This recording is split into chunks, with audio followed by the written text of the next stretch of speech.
Welcome to the Vegas Insider channel here on YouTube as we take a look at Week 3 college football. Kevin Rogers with you, and we are joined by Brian Edwards looking ahead to 3 college football matchups this weekend. Brian went 2-1 on this video last week as he picked up a win with Appalachian State. Big victory as they not only covered, but they beat Texas A&M. Also, Brian had Wake Forest, a winner over Vanderbilt. So let's move on to this week. And Brian, let's begin in the SEC. Georgia, a heavy favorite on the road, going to South Carolina. We'll see the Gamecocks. They picked up a couple big home dog wins last year. It's going to be a tall task to pick up this win. But as far as them covering, you like South Carolina here? I do. I sure do. They went they're 6-2 straight up in 8 home games. Under Beamer, they had a 6-point loss to Kentucky last year, and then they got smoked by Clemson. But so I made this number 13, but that was before I realized that South Carolina lost 2 of their starters on defense, and Jordan Strachan, who's one of their best defensive players, and he and Mo Kaba both tore their ACLs against Arkansas. So they're both out for the season. So that was definitely enough in my mind to put the number above 14. But obviously I'm like I'm rarely off. I mean, I love it when I am. I'm rarely off on an SEC line by more than like 3 or 4 points. And the last time I was off double digits was in 2019 when I made South Carolina a 12.5-point underdog at Georgia. The books opened that one like 24.5, 25, same as this one, and eventually closed 21.5. And South Carolina went in to Athens and won outright in double overtime. I'm not saying they're going to win this one outright, but look, South Carolina's O-line is struggling, but Spencer Rattler did throw for 376 yards against Arkansas last week, and Twain Wells, who was an FCS All-American at James Madison last year.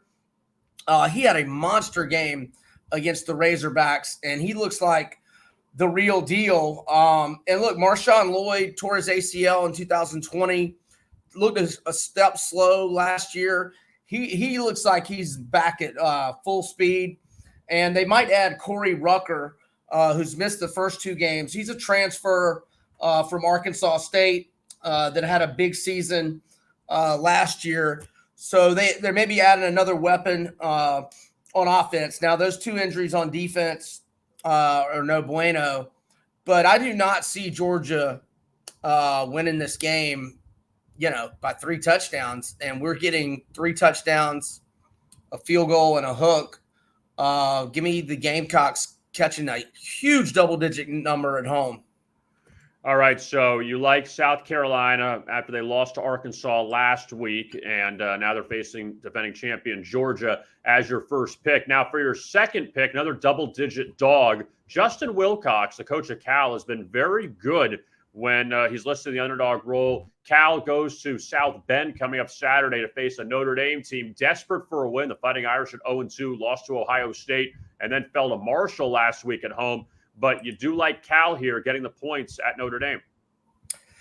Yes, indeed, I do. Under Wilcox, Cal is 13-1 against the spread in its last 14 games as road underdogs. They've also been money as double-digit underdogs. I tweeted it yesterday, and I'm trying to go to Twitter now, and it's telling me Twitter's down or something. So I don't have the stat in front of me. I'm pretty sure it was I think it was 9-4 against the spread as a double-digit underdog with 4 or 5 outright wins.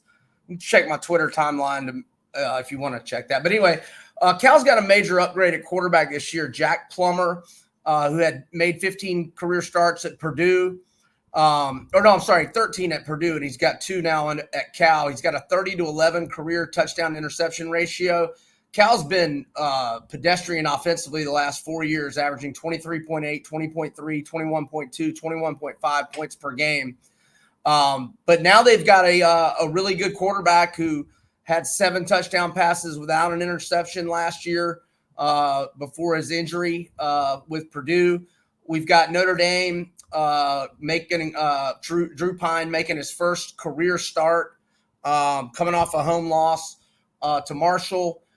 Cal hasn't played anybody yet, and they had a one-possession game with a bad UNLV team last week. But they are 2-0, so they're feeling some good vibes, and they're coming in thinking they're going to win outright with Buckner out for the year for Notre Dame, and Notre Dame being 0-2, and we've got this road underdog success under Wilcox, and I like it. I mean, he's come east. He's won outright at Ole Miss. He's won outright at North Carolina. He's come over here and played really well when he travels east across a couple time zones. So give me Cal plus 11.